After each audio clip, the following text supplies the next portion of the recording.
Bismillahirrahmanirrahim. Alhamdulillahi Rabbil alamin. Wassalatu wassalamu ala rasulihil karim wa ala alihi wa ashabihi ajma'in.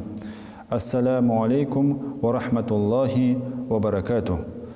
Allah Taala barchamizga da o'zining cheksiz salamin, rahmatin ham barakatini erishtirsa edi. Allah Taala bizga qay bir ibodatlarni farz qilgan, qay bir ibodatlarni har musulmon o'targa tegishli. Shunday ibodatlarning birisi roza tutu. Bilganimizcha Ramazon oyida roza tutu har musulmonning tib vazifasi. Roza bek fazilatli ibodat. Roza tutganda kishi o'zining ko'nglin marhamatlik, sabrlik, yumortlik kabi sifatlar bilan bezakli. Allah Taala bu ibodatni o'zining ezgi kitobida farz qildi. Ham bu haqda Baqara surasida aytiladi: A'udhu billahi minash shaytonir rojim. Ya ayyuhallazina amanu kutiba alaykumus siyamu kama kutiba alal ladzina min qablikum la'allakum tattaqun.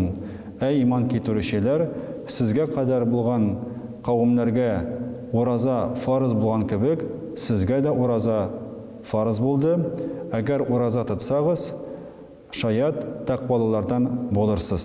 Shu oyatda aytilgancha, roza kishini taqvolikka keltiradi. Roza tutgan kishi haramlardan tiyila, ham ko'proq ezgi amallar qilishga tirisha, ezgilikka umtila. Ham roza tutar uchun har musulmon tong otgancha turishga tegishli, ham sahar rizqini oshirishga tegishli.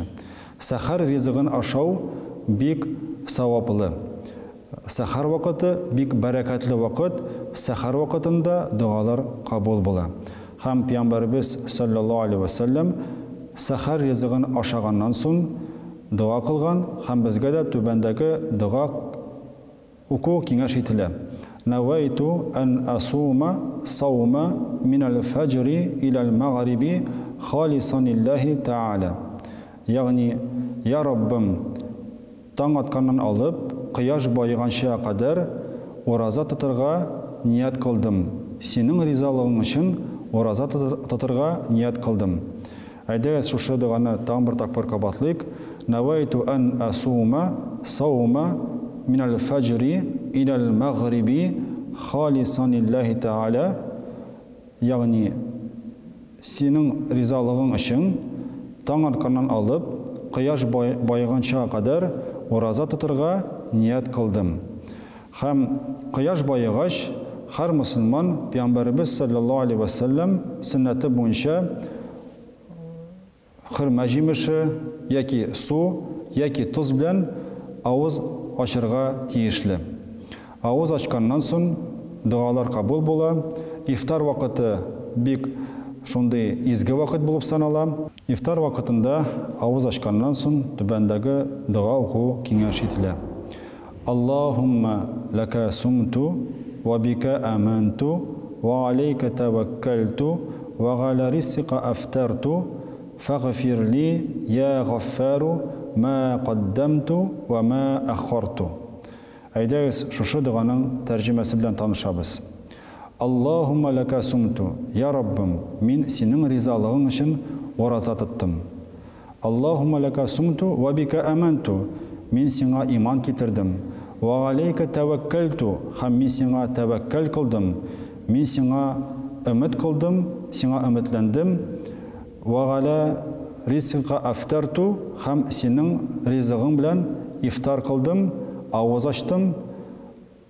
Allahumma ghfirli ya g'affar.